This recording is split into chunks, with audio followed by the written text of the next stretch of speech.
चलिए देखिएगा, चलिए क्लास को शुरू किया जाए। बाल विकास एवं शिक्षा शास्त्र, ठीक है, बाल विकास एवं शिक्षा शास्त्र हम लोग पढ़ते हैं। तो देखें क्वेश्चन नंबर 1, विकासात्मक परिवर्तन सभी संस्कृतियों के बच्चों में सार्वभौमिक गति से होते हैं, मध्य बाल्यकाल तक बहुत तेज गति से होते हैं, फिर रुक जाते हैं, हमेशा एक रैखिक तरीके से होते हैं, एक आयामी होते हैं, और वंशानुगत कारकों और पर्यावरणीय कारकों की परस्पर क्रिया है ना। तो देखिए समझते चलिएगा, हाँ, इसको आंसर को समझना भी है, हाँ बताना भी है, और उसका एनालिसिस भी कहाँ से है ये जरूर बताइएगा, ठीक है ना। तो विकासात्मक परिवर्तन, क्योंकि ये पढ़े हैं विकास के नियम में, पढ़े हैं ना जी। आगे देखिए क्वेश्चन नंबर 2, स्थूल गत्यात्मक कौशल, ये चालन कौशल लिखा है, का उदाहरण है, जबकि डॉट डॉट में सूक्ष्म गत्यात्मक कौशल की आवश्यकता होती है। भागना, चित्र बनाना, निचोड़ना, चलने, पकड़ना, चढ़ने, आड़ी तिरछी रेखाएं बनाना, ताली बजाना, है ना। 1 नंबर, ठीक है।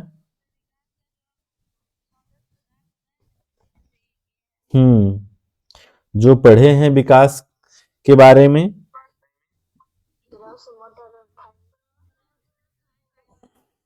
जी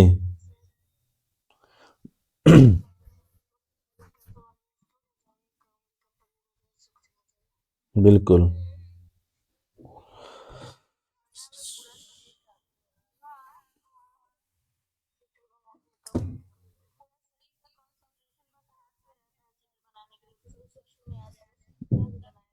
बिल्कुल।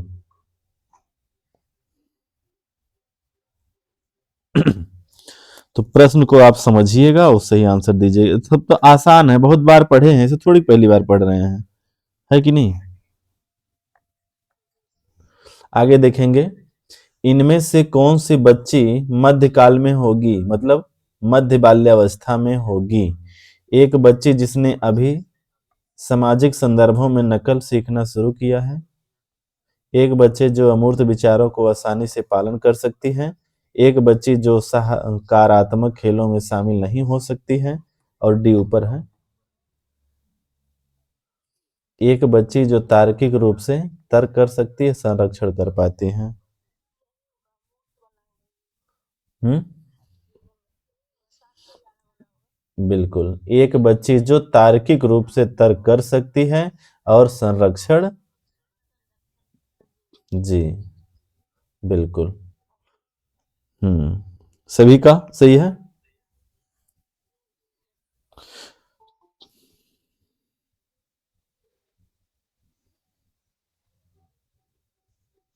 चलिए क्वेश्चन नंबर 4, अभिकथन ए, बच्चे सर्वप्रथम अपने परिवार में व्यवहार के तरीके सीखते हैं और मूल्यों और जीवन के मानदंडों को जानते हैं। परिवार बच्चों के समाजीकरण का एक द्वितीयक अभिकारक है। ए और आर दोनों सही है, आर ए की सही व्याख्या करता है।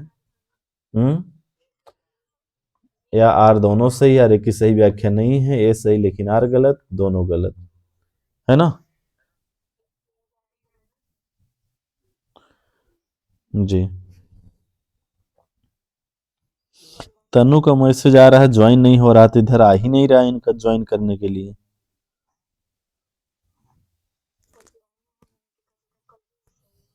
हम्म ए कहा, ए सही, आर गलत, जी। निम्न में से कौन सा युग्म सही मिलान है। शैशवावस्था में बच्चा तर्क और लागू करता है और अनुमान लगाने में सक्षम होता है। पूर्व संक्रियात्मक अवस्था में बच्चा निगमनात्मक व तार्किक सोच प्रारंभ हो जाता है। मूर्त संक्रियात्मक अवस्था बच्चा वर्गीकरण व संरक्षण कर पाता है। डी देखिए, अमूर्त संक्रियात्मक अवस्था में बच्चा अनुकरण की शुरुआत कल्पनात्मक खेल करना शुरू करता है। हम्म। जी, तो यहाँ अलग दिए दिया है, तो ये आंसर आपका होगा नहीं। और पूछा है इस जी बिल्कुल, तो हो जाएगा ऑप्शन सी।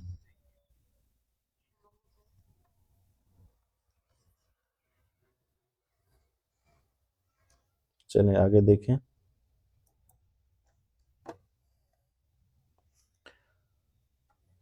पियाजे के संज्ञानात्मक विकास के सिद्धांत के अनुसार स्वयं व पर्यावरण के बीच संतुलन की खोज की प्रक्रिया क्या कहलाती है? सामीकरण, संगठन, समावेशन, समायोजन। जी, समायोजन।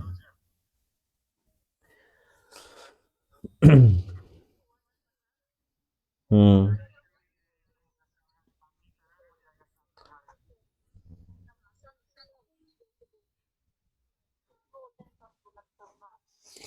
तो भाई यहाँ संतुलन की बात न बोला है, इक्विलिब्रेशन बोलते हैं ना।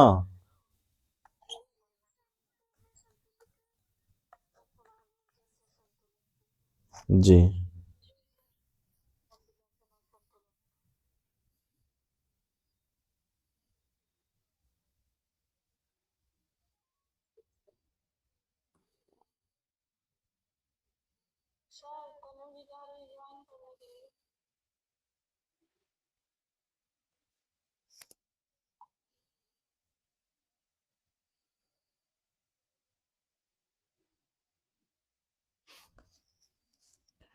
चलिए आगे बढ़िए।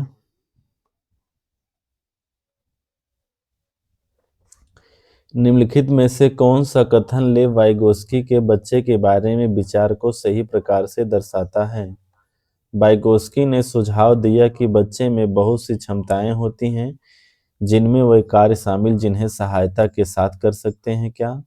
या वाइगोस्की बच्चों को एक कोरा कागज के रूप में, या वाइगोस्की ने प्रस्तावित किया कि बच्चे वयस्कों की तुलना में मात्रात्मक रूप से कम सोचते हैं, या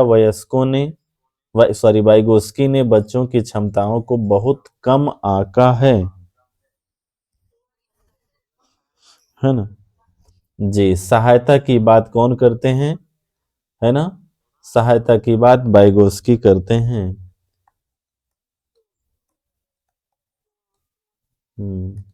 कलर थोड़ा सा नहीं दिख रहा है। चलिए। एक शिक्षिका किस संरचना का इस्तेमाल करती है जब वह बच्चे की जिज्ञासा पहेली बनाने में मदद करती है? वह संकेरे व इशारों व संकेतों से, स्वतंत्र खोज, पाठ, उद्दीपन, अनुसरण। हाँ, स्कैफोल्डिंग, पाठ, ढांचा, मचान, है ना? जी, आलंबन। हम्म। चलिए, नौवां क्वेश्चन है। अभिकथन ए। एक बाल केंद्रित कक्षा व्यक्तिवादी होती है और एक कठोर संरक्षित पाठ्यक्रम का अनुसरण करती है। कारण आर। बच्चा सबसे अच्छा तब सीखता है जब शिक्षक तानाशाह और नियंत्रक होता है। हम्म।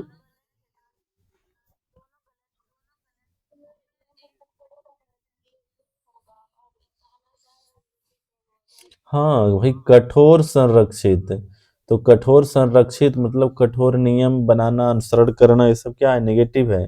और शिक्षक कोई हिटलर थोड़ी है, तानाशाह थोड़ी है, तो ये भी गलत है।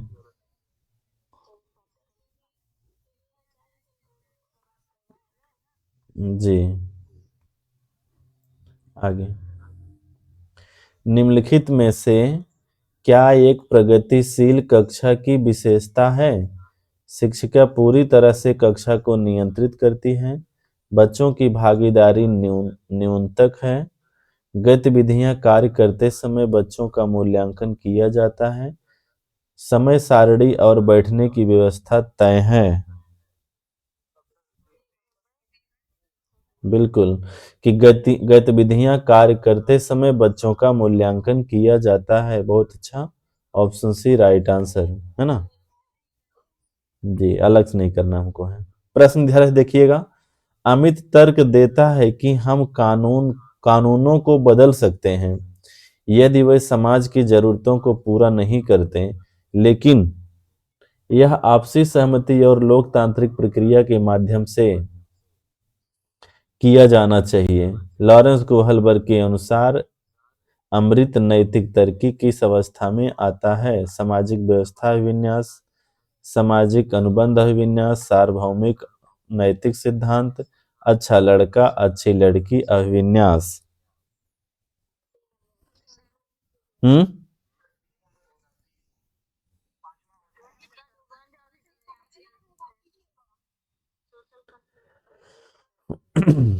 क्योंकि कह रहा है। हम्म।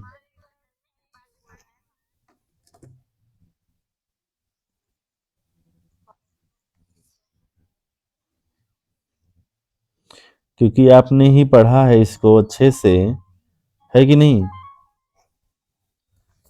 कि कोहलबर्ग का रहा प्रश्न क्या कहा था? अगर समाज के किसके लिए हो, हित के लिए हो, समाज के हित के बारे में अगर हो, तो हम क्या करेंगे उसको? हम्म।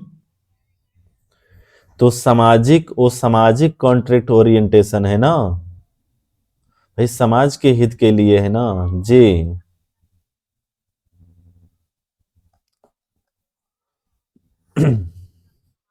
हाँ, एक मिनट फिर रुकिएगा। तनु को फिर आ रहा मैसेज।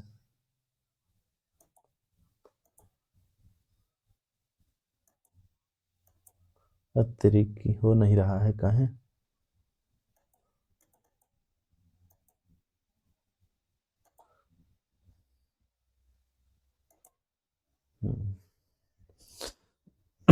चलिए, तो सारा चीज आपने पढ़ा है, क्योंकि ये सामाजिक व्यवस्था अभिविन्यास और सामाजिक अनुबंध अभिविन्यास है ना। तो व्यवस्था नहीं है, ऑर्डर दिया है, ऑर्डर नहीं होता है, ठीक है ना। नहीं, थोड़ा सा लगेगा री, सामाजिक व्यवस्था अनुबंध सही है, ठीक है। Social contract orientation. आगे, हावर्ड गार्डनर के सिद्धांत में डॉट डॉट बुद्धि के व्यक्तियों में अपनी पहचान, मानव अस्तित्व और जीवन के अर्थ के बारे में संवेदनशीलता होती है। प्रगतिवादी भाषाई अंतर्वैयक्तिक अंतर्वैयक्तिक। हम्म। हाँ, इंटरपर्सनल और इंट्रापर्सनल दोनों अच्छे से ध्यान रखिएगा, अंग्रेजी देख के ही सॉल्व करिएगा प्रश्न, ठीक है ना। जी, तो हो जाएगा जी। अपनी पहचान मतलब जब हम अपनी खुद की पहचान, अपनी खुद की छवि है ना के बारे में देखना होगा, तो क्या करेंगे हम? इंट्रापर्सनल। और दूसरे के बारे में होगा तो इंटरपर्सनल, है ना। जी, ध्यान रखेंगे।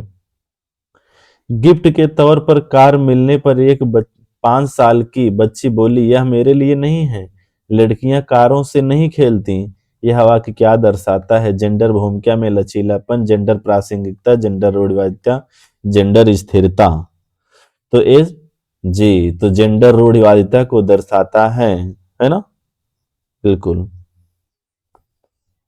आगे, कक्षा में संस्कृति व भाषाई भिन्नता को ध्यान में रखते हुए कौन सी नीति प्रभावी होगी? मानकीकृत व कठोर पाठचर्या का पालन करना, प्रत्यक्ष निर्देश के तरीकों का उपयोग, कक्षा में प्रतिस्पर्धा की भावना को बढ़ावा देना, और डी कह रहा है क्या? विभिन्नताओं को अभाव के रूप में ना देखना। क्या हो जाएगा? 2 नंबर। हाँ हाँ, देखिए,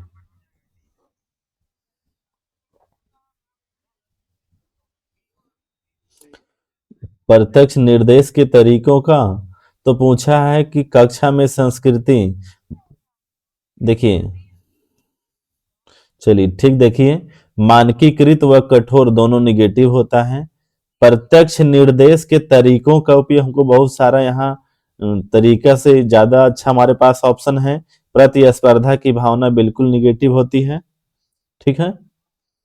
और डी सबसे अच्छा मेरे पास जब आंसर है, तो विभिन्नताओं के अभाव के रूप में न देखना, कोई अभाव के रूप में हमको नहीं देखना है।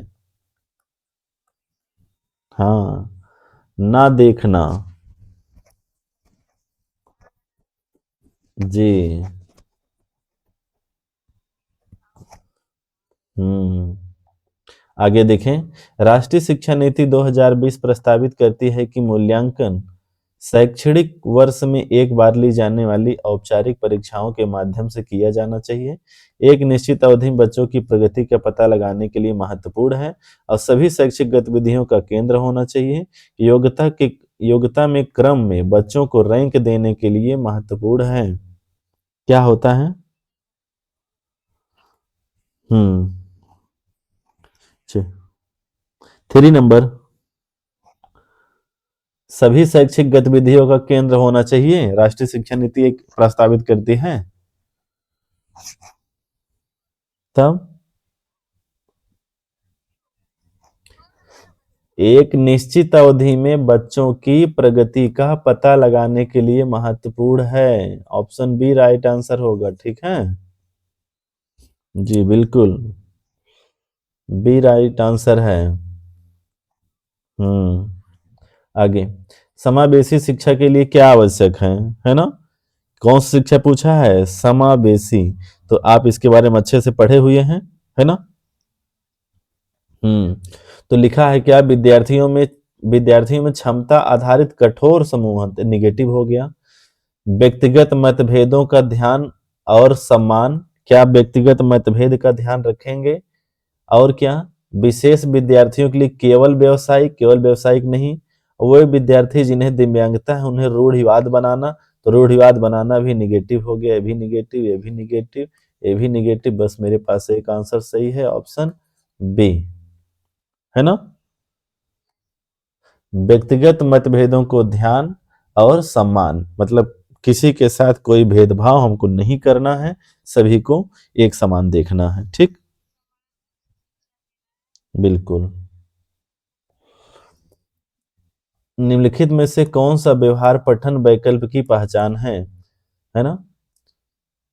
12 लिखा है क्या? 12 बी को डी के रूप में लिखना, 21 को 12, है ना?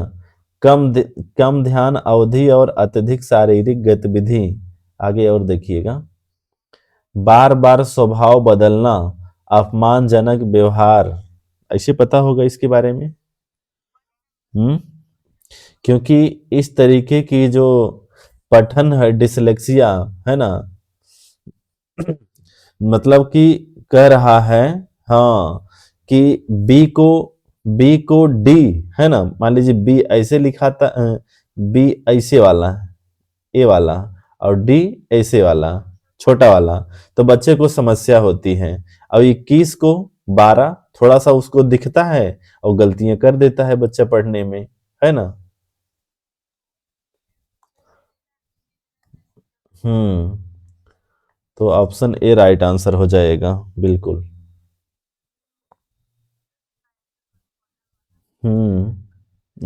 प्रश्न में जो ऑप्शन होगा उसी के अकॉर्डिंग, है ना? आगे, ओ 1, है ना, वो विद्यार्थी जिन्हें स्वलीनता है उनकी पहचान उनके सामने आने वाले किस क्षेत्र में चुनौती से की जा सकती है? अभिव्यंजक और ग्रहणशील संचार में चुनौती, एक निश्चित दिनचर्या का पालन करने में चुनौती, सूचना को याद रखने में चुनौती, स्थूल गत्यात्मक कौशल में चुनौती। हाँ, अरे कह रहा है कि वे विद्यार्थी जिन्हें स्वलीनता है, तो स्वलीनता मत क्या लिखा है? अंग्रेजी ऑटिज्म लिखा है। ठीक है। तो ऑटिज्म, उनकी पहचान सामने आने वाले, उनकी पहचान हम कैसे करेंगे? उनके सामने, मेरे सामने क्या एक चुनौती है, तो क्या स्थूल गत्यात्मक कौशल चुनौती? स्थूल गत्यात्मक कौशल से कोई लेना देना नहीं है। सूचना को याद रखने में, सूचना को याद रखने में चुनौती नहीं, एक निश्चित दिनचर्या का पालन नहीं, बल्कि अभिव्यंजक और ग्रहणशील संचार में चुनौती, क्योंकि जो ऑटिज्म होता है वो स्वयं में लीन होता है, तो दूसरे की बातों पर उसका ध्यान नहीं जाता है। हाँ, वो अपने में ही गुम रहता है। ठीक है ना? बिल्कुल। हाँ। ठीक है। हम्म। हाँ। अरे अंग्रेजी लिखा है ना, अंग्रेजी लिखा है ना, एक्सप्रेसिव। हाँ, तो अंग्रेजी भी इसलिए रहता है ना, अंग्रेजी भी देख लेना है, जो शब्द ना समझ में आए। सीडीपी में इसीलिए तो अंग्रेजी से पकड़ा जाता है, अंग्रेजी देखिए और उसके बाद सही ऑप्शन पर आइए, है ना? वो विद्यार्थी जिन्हें दिव्यांगता है, उन्हें सफल समावेशन के लिए क्या आवश्यक है? अब दिव्यांगता पूछा है ना, डिसेबिलिटी रिक्वायर। तो सुलभ अवसंरचना इमारतें, विद्यार्थी का अलगाव, शिक्षकों की पक्षतापूर्ण रवैया, साथियों के बीच सहानुभूति और दया, है ना? हम्म। हाँ, सुलभ अवसंरचना इमारतें। ठीक है ना? गलती कर रहे हैं, है ना? दिव्यांगता है उन्हें समावेशन के लिए सुलभ अवसंरचना इमारतें, उनके लिए स्ट्रक्चर, इंफ्रास्ट्रक्चर लिखा है ना। तब आगे, निम्नलिखित में से कौन सा अभ्यास विविध अधिगम प्राथमिकता वाले विद्यार्थियों को शामिल करने में सहायक होगा? कार्य की प्रासंगिकता, मूल्य और प्रामाणिकता को कम करना, आसपास के खतरों और विकर्षणों को कम करना, उपकरणों और सहायक तकनीकों तक पहुंच कम करना, और डी कह रहा है क्या कि विद्यार्थियों की व्यक्तिगत पसंद और स्वायत्तता को प्रतिबंधित करना। हम्म। कि विविध आवश्यक अधिगम वाले विद्यार्थियों में क्या, आसपास के खतरों और विकर्षण को क्या करना? हम्म। कम करना। हाँ। ठीक है, ऑप्शन बी राइट आंसर। आगे देखें 21 नंबर, किस सिद्धांत पर आधारित कक्षा कक्ष में विद्यार्थी स्वयं पहल कर करके वह कक्षा में सक्रिय भागीदार करके सीखते हैं? व्यवहारवादी, अनुकरण करके सीखना, सामाजिक संरचनावादी, प्रतिपादक शिक्षण। जी, सामाजिक संरचनावादी, है ना, कंस्ट्रक्टिविज्म लिखा है। जी, ऑप्शन सी राइट आंसर। आगे, सार्थक अधिगम पूछा है, सार्थक अधिगम मुख्य रूप से ज्ञान को ज्यों का त्यों उत्पन्न करना, तब होता है जब विषय वस्तु को गैर संदर्भित किया जाता है, यह तब होता है जब सक्रिय रूप से विद्यार्थियों के अधिगम को नियंत्रित करते हैं, या कब होता करे विश्लेषण, समालोचनात्मक सोच तथा समस्या समाधान की प्रक्रियाएं शामिल हैं? सार्थक अधिगम कब होगा? जी, जब सार्थक अधिगम में विश्लेषण, समालोचनात्मक सोच तथा समस्या समाधान की प्रक्रियाएं, ये सब शामिल हैं। ऑप्शन डी राइट आंसर, है ना? बिल्कुल। प्रश्न देखेंगे 23 नंबर, राष्ट्रीय शिक्षा नीति 2020 में निम्नलिखित में से किसकी वकालत नहीं की गई है? संरचनात्मक समझ पर जोर, योगात्मक मूल्यांकन, पाठ्यक्रम में वृद्धि, प्रौद्योगिकी के उपयोग में कमी, है ना? अब यहाँ देखना है। हाँ हाँ हाँ, कूट है। तो कह रहा है क्या वहां, पहला दूसरा तीसरा, दूसरा तीसरा और चौथा। देखिए संरचनात्मक। हाँ। हम्म।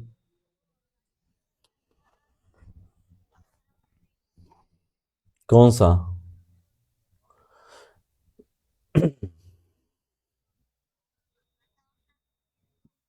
ऑप्शन नहीं है। हम्म।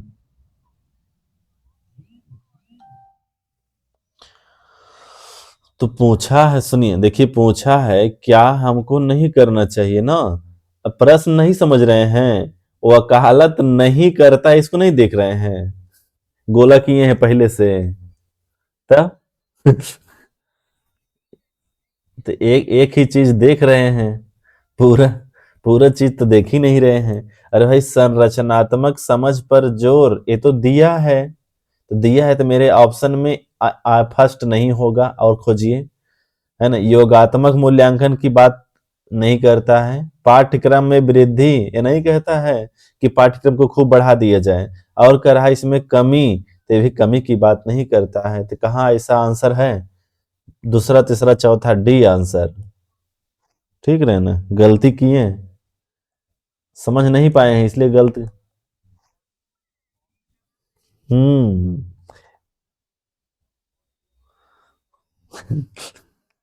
मान लीजिए। अच्छा, नहीं मानिएगा। हाँ। आगे। आगे देखें। आ अरे कहाँ है, बोल रहे हैं ना, इतना देर समझाए किस लिए। D number. निम्नलिखित में से कौन संयुग्म प्रतिक्रिया और लक्ष्य अभिविन्यास का सही मिलाप है? निम्नलिखित में से कौन संयुग्म प्रतिक्रिया और लक्ष्य अभिविन्यास का सही मिलाप है? नगद पुरस्कार जीतने के लिए परीक्षा की तैयारी करना, परिहार उन्मुख प्रदर्शन लक्ष्य, और कक्षा में प्रथम स्थान प्राप्त करने के लिए किसी विषय की अतिरिक्त कक्षाएं लेना, परिहार उन्मुख निपुणता। और डी कह रहा है दूसरों से पिछड़ना, प्रदर्शन न करने के लिए कड़ी मेहनत करना, प्रदर्शन की दिशा में उन्मुख लक्ष्य। हम्म। चलिए सी नंबर।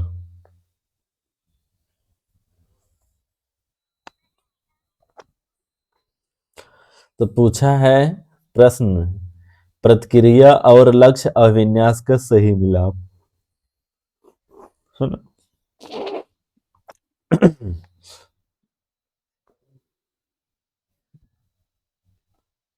हम्म। ए नंबर क्या लिखा है? निम्नलिखित में से कौन सा? ओ। हम्म।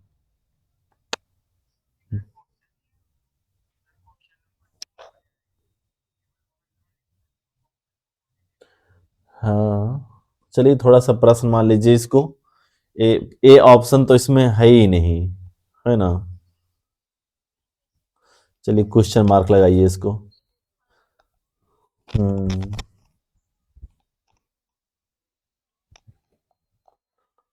Particular interest approach oriented mastery गोल।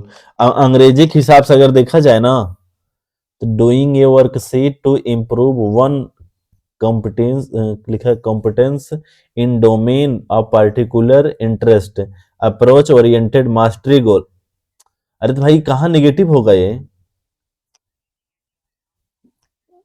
ओरिएंटेड मास्टरी गोल।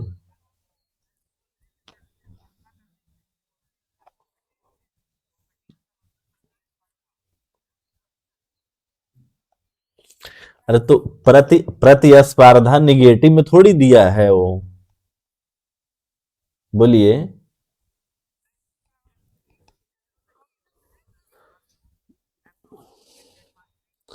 अच्छा रुकिए, देखते हैं। रुक जाइए, अभी आंसर यहाँ है नहीं। आंसर यहाँ है नहीं, तो रुक जाइए, थोड़ा मिस्टेक हुआ है इसमें। है ना। अब प्रश्न थोड़ा सा अधूरा है।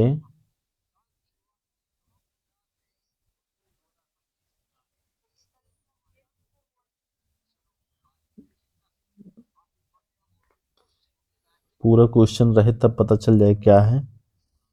रुक जाइए। हम्म 1 मिनट, क्वेश्चन खोज रहे हैं।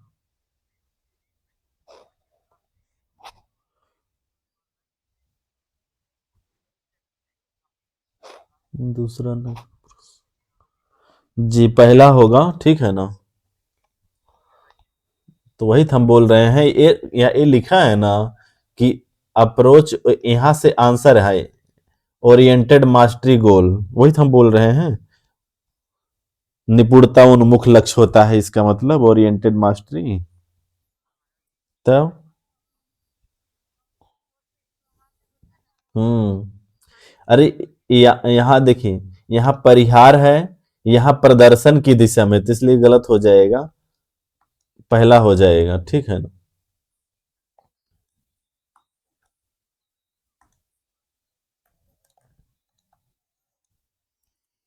आंसर क्या लिखा है, लिख दे का। हम्म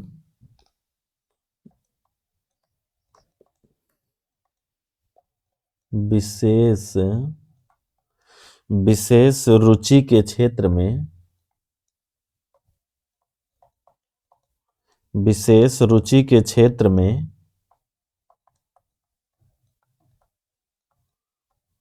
है ना, किसी की क्षमता, किसी की क्षमता में थोड़ा बड़ा है, क्षमता में सुधार के लिए,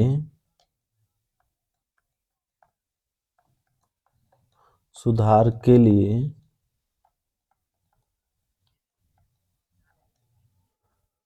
कार्यपत्रक, हाँ, सुधार के लिए कार्यपत्रक, है ना, करना, ये लिखा है आंसर।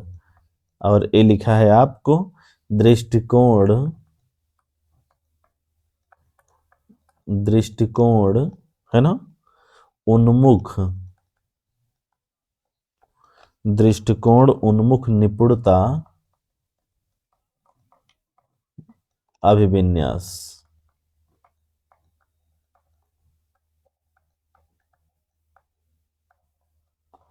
ठीक है, ऑप्शन ए। चलिए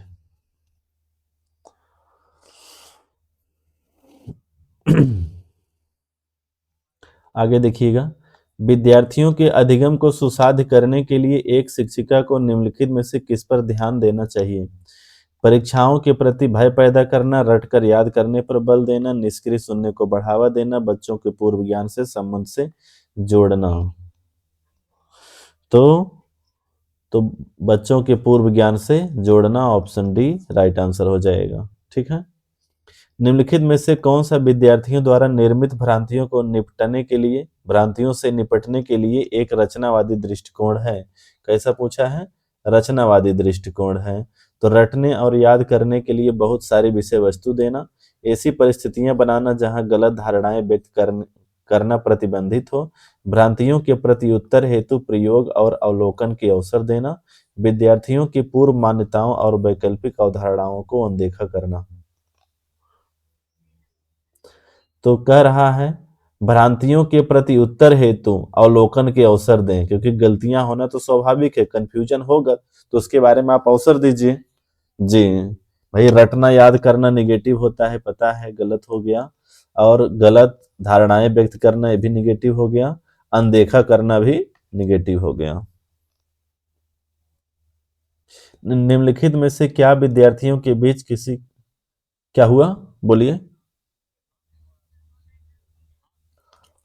हम्म जी, संरचनात्मक समझ को सुसाध्य करने में सहायक है प्रतियोगिता, चर्चा और संवाद, वेधन और अभ्यास, दंड। हम्म चर्चा और संवाद, डिस्कशन एंड डायलॉग, है ना। प्रभावी अधिगम हेतु एक शिक्षिका को विद्यार्थियों में डॉट डॉट में सक्रिय करना चाहिए। किसमें? क्षमता को अस्थायी मानने की धारणा, क्षमता के वृद्धिशील होने की धारणा, प्रतिस्पर्धा की भावना, हीनता की भावना। हम्म क्षमता के वृद्धिशील होने की धारणा, ऑप्शन बी। बिल्कुल। आगे, निम्नलिखित में से कौन सा बाह्य अवप्रेरणा का उदाहरण नहीं है? दंड से बचने के लिए गृह कार्य करना, ज्ञान प्राप्त करने के लिए वाद विवाद समूह में शामिल होना, और आगे देखते हैं, और लिखा है प्रासंगिक, अरे रे, प्रतियोगिता जीतने के लिए शतरंज सीखना, साथियों को प्रभावित करने के लिए नृत्य में भाग लेना। हाँ। बिल्कुल, क्योंकि इधर दोनों शतरंज जीतने के लिए, तो हो जाए ज्ञान प्राप्त करने के लिए वाद विवाद समूह में। जी। बिल्कुल। अरे,